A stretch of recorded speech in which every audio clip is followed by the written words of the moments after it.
Hey friends, welcome back to the channel. Today we're going to talk about the number one financial mistake you want to avoid in 2024. We're going to look at the traps, how to avoid them, and what you should do instead. You found your family money coach, where we help people build hope, gain clarity, and have peace with their finances. There are a lot of different ways that you could make financial mistakes in 2024, and likely I've made most of them already in my life.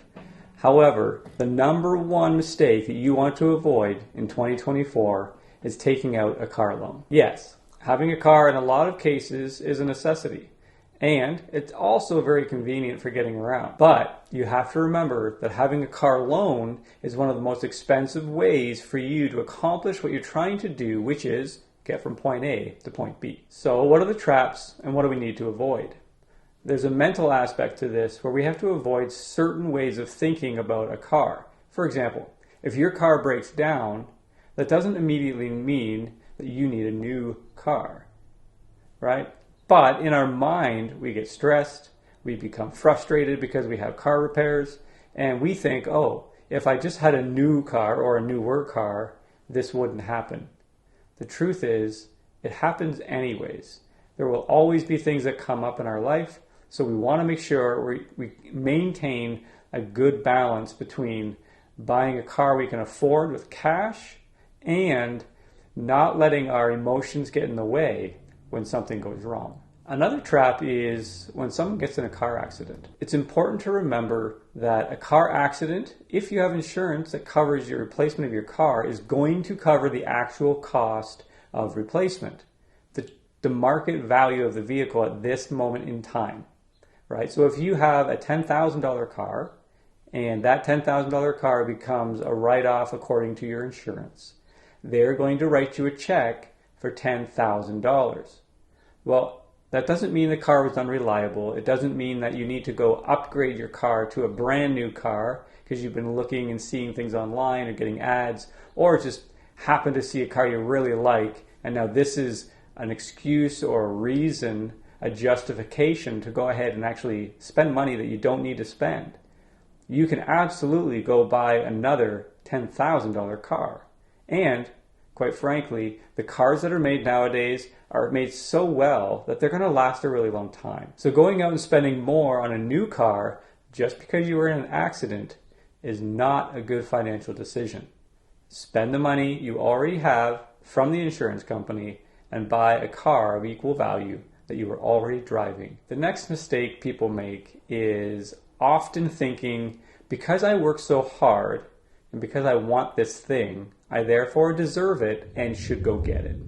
Now, you probably do deserve it, and I guarantee you work hard. Absolutely, those things are true. But it doesn't make it a good and sound financial decision to act on that emotion or feeling of, I deserve. Okay, so we have to actually look objectively at our situation and make sure we're taking the right financial steps towards our ultimate goals.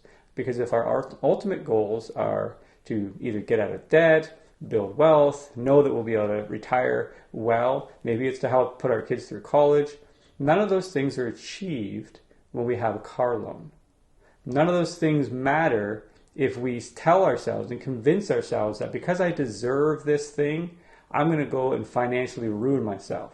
Some people will get hung up on a 0% financing option. So you'll have a set monthly payment, of course, but you're paying 0% in interest. Well, how does a car company do that? Do we think for a second that a car company is in the business of helping us? Or are they there to make money because they're a business? So are they going to set up a deal like 0% financing in a way that doesn't benefit them? The answer is no. If you're getting a 0% financing deal, that means that the price of the car, the sticker price you're paying, is probably over the manufacturer recommended price. So ultimately, they are going to get their money. The downside to that is you end up in a situation where after you drive that car off the lot, it immediately devalues 20%. Now, a year later, it loses another 10 to 15%. So after a short amount of time, you've gone from a car that's worth, say, $40,000 and you've devalued it by 30%. Okay? Where this becomes a problem is if you were to turn around and try to sell this car, you overpaid in the first place because it was above market in order to get you that 0% financing, and then it got hit with depreciation very quickly. So in 2024, I want you to avoid these traps. If your car breaks, take a deep breath, get it assessed at the mechanic, and pay the repair bill. I assure you that bill is going to be less than if you were on payments for the entire year. So that's important. Number two, make sure if you get in an accident and your car is written off, that you don't go shopping for new vehicles. Buy one that's the same value as the one you just had, and the insurance company is going to cut you a check for that. And don't get trapped by this idea that because I work hard, I deserve it.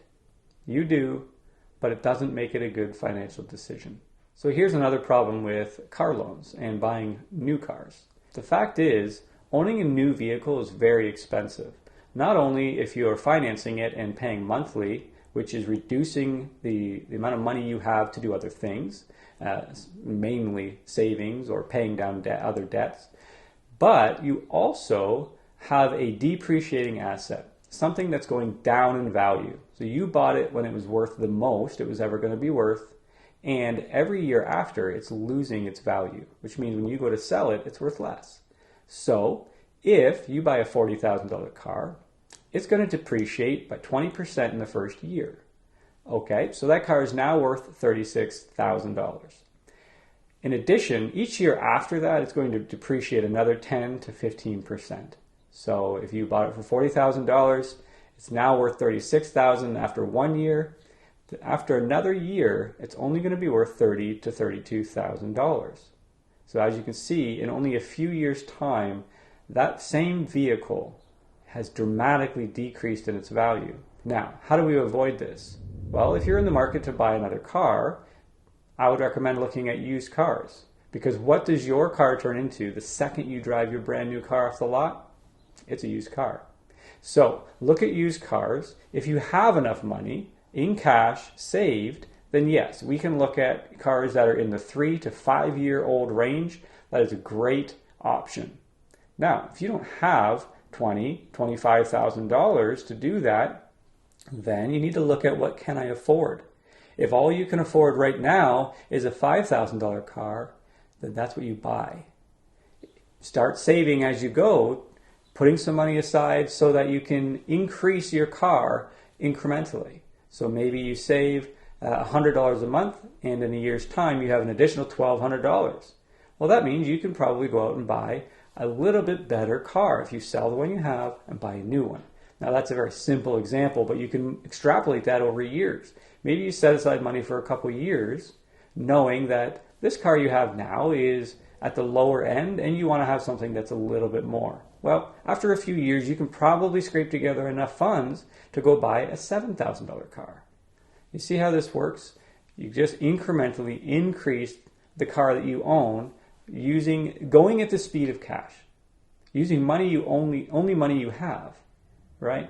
So we're not taking out a loan, we're paying ourselves, we're putting our money in a high yield savings account and letting it grow and adding to it instead of borrowing money, paying interest on that loan, and adding risk to our life, because anytime we add debt, we add risk. So here's an example from my own life where I had made this mistake. I'm not proud of it, but we all have a story, especially a money story. And over the years, we make mistakes, we hopefully learn from those mistakes, and we never make those mistakes again. So in my situation, what happened was I decided I was in the camp of I deserve it, I would like it, and I'm going to get it. And I could afford the monthly payments. That was not an issue. I did the worst thing you could do, which was actually lease a car. It's the most expensive financing option available. And that was what we did for about 5 years. We had a couple different vehicles. We traded them in at about the 2-3 year mark each. And so we went through a couple different vehicles. We were leasing them. And quite frankly, I really liked the cars. Between minivans and Toyota Highlander, very nice car. I was enjoying having those new cars with new features and all the things. What I realized though, and what I felt convicted of, was that I was stealing from myself. And when my wife and I decided that we really wanted to be homeowners, we had a hard look at how we were making our money choices at that time and said, well, in order for that to be true, something has to change. And fortunately for us, we kind of lucked out, because when we made the decision to stop leasing vehicles was just after the pandemic, when vehicles that were used actually went up in value, which is, a one-time event in history. It's not going to be something that reoccurs often, if ever again. So we actually got out at the right time. We sold the vehicle back to the dealership, and we had cash in our hand that we could then go and buy a very used car. So we went from driving a car that was worth $60,000 to a car that was worth $8,000. A brand new car down to a 15-year-old car. I would say that my pride took a bit of a hit there. And some days when the car breaks, I still think back and be like, wow, my new car never really had problems. And when I look at the math, it tells a different story. Because when I calculate all those payments in a year that I was paying towards a lease and general maintenance, like oil changes and things, that number far outweighs the cost of repairs, and it allows me to put money back in my budget for the things that matter to me. In the case for my wife and I, we started saving aggressively towards a down payment for a house. So now I like to joke that I traded my new car for a house. So what do you do instead of taking out a car loan? Well, if you already have one, you may consider, does it make sense to try to sell the car, pay off the loan, and buy something cheaper, so that you can recover some of the money you're currently spending on a car loan and put it back into your budget towards things that really matter to you. What's important here is having something that you're aiming for, because if you don't have a goal, you don't have hope for the future, then it's really easy to fall into justifying expenses like a car loan, because you're just kind of living for the now. Have a goal in place, something you're working towards, that'll really help you. If you already have a used car and you're paying it off and you have a loan, maybe it's time to look at how fast can I get out from under this loan. Maybe you aggressively start paying it down. And if you don't have a car at all and you're looking to buy one, keep in mind, it's better to pay in cash. Don't go getting ahead of yourself, taking out car loans for cars that you can't afford. Buy something with cash that you can afford and incrementally move up in car. The next thing to consider is putting away money each month for maintenance. It's not if your car is going to break, it's when. So we want to make sure we have margin in our budget so that we can put a little bit aside each month for repairs and maintenance. Most of the time when I take my car to the repair shop, it costs me an average of $400 to $500 each time. So it makes sense to have enough money in that pot that you can take the car in for repairs and scheduled oil changes and things like that. We want to take care of the vehicle, but we don't want to sink our budget by having a huge car loan, where you might only have to put $100, $150 a month away for maintenance. Alternatively, your payment for a new car is probably going to be $300, $400, $500 a month, if not more. So what's important here is to remember that A, we've removed risk because we don't have a loan, and B, we're cash flowing our expenses. It's really important, because remember this, if your car doesn't break in a given year, that money just sat there and made you interest instead of you paying interest on a loan. That's always going to be there if you have a loan on your car. What else can we do? Well, start putting away for a new car now. So maybe it's $50 or $100 a month that you set aside in a high yield savings account, and that money just sits there and grows over time so that when it's time for a new car, you have money. And lastly, stay away from the car lots. It's so easy to get sucked into being sold on something that we don't need. Whether it's trying to keep up with the Joneses, where we see our friends and family have nice cars and think, wow, I really want that. Well, you can have it, but don't let it steal from your future.